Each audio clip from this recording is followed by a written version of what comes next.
相信大家在网上已经见到它相关的一个渲染图了，但见到实车给我感觉还是挺惊讶的。毕竟它整个车身尺寸已经跟现在主流的一些跑车基本一致了。它是哪吒山海平台的第2款车型，是一个2门的4座跑车啊。官方给它定义是 GT 的科技电跑。据说它的双电机版本呢，能够达到4秒以内啊。这要是在燃油车时代是相当炸裂的数据啊，但是到了新能源的这个时代，3秒几个加速已经见惯不怪了。毕竟像特斯拉的 Model 3 P 版以及海豹的一些车型都有这样亮眼的成绩。那惯例再看回来设计这部分吧，也是非常亮眼的。首先看到这个纵向设计的大灯，有没有很像法拉利488的感觉？同样在这里用了一些黑色的钢琴烤漆，同样有一个掏空的处理，是有空气动力学在的。下半部分点装饰的装饰里面是藏着一个散热口，所以呢，它前脸部分用了3层的设计，看起来还是挺丰富的。值得注意的是啊，这个引擎盖这里，传统的燃油车会有一个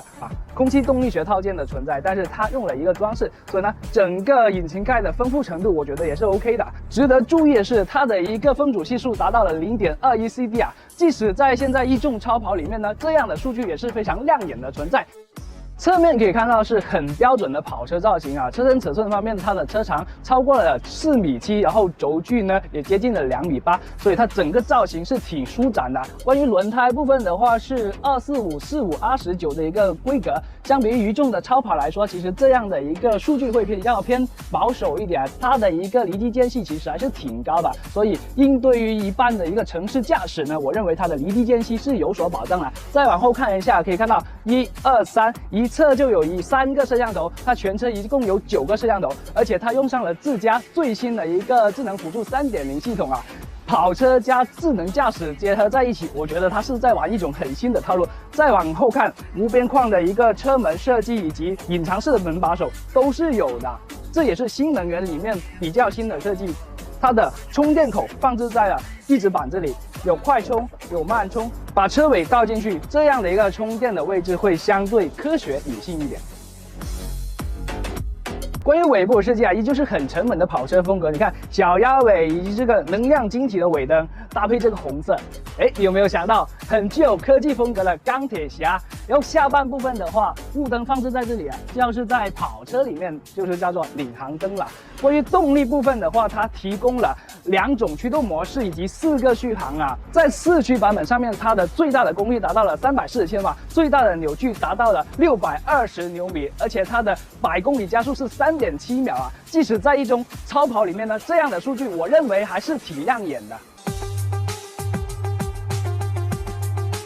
坐进车内啊，其实整个车内的座舱氛围并没有外观惊艳，毕竟这套内饰在哪吒 S 上面是基本差不多的。但相比于哪吒 S 来说，它这个内饰又更加具有科技感了。首先，前面的一个仪表盘从内嵌式的变成现在悬浮式的10.25英寸，中间这个大屏也达到了17.6英寸，而且还是2K 的一个屏幕啊。这在1众的新能源里面也算是比较大。你看最大的目前也就是15.6，它17.6也是比较大的。里面亮点的功能有哪些呢？有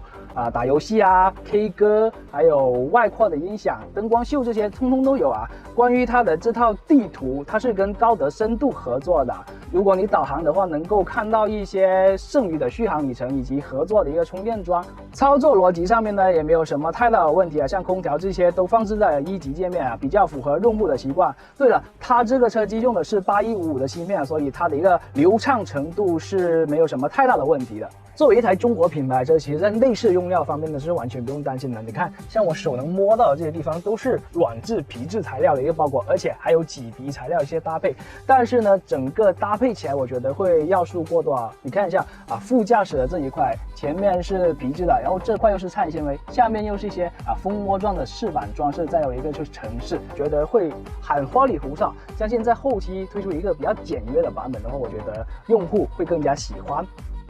作为一台跑车，当然坐姿也很重要啊。它并没有一味的追求那种所谓的包裹感以及运动感，整个坐姿在腰部支撑这一块其实还是挺好的，而且侧翼的一些支撑也比较到位，用了一个麂皮的材质啊，所以我的身体在这里摩擦起来还是能够牢牢的固定在这里啊。这个车的整体的色调是黑色的，但好在它上面有一个超过1平方米的一个天幕在这里，所以在车内的整个开扬感，我认为是挺不错的。那我们在开跑车的时候啊，通常强副驾驶担当的一个功能，更多是杯架的功能。在这台哪吒 GT 上面是完全不存在这样的毛病啊！你看一下，这里是储物空间，这里也是储物空间，在这里也有传统的杯架，还有一个很大的中央的扶手这个空间啊，储物空间跟主流的家用车对比是完全不输的。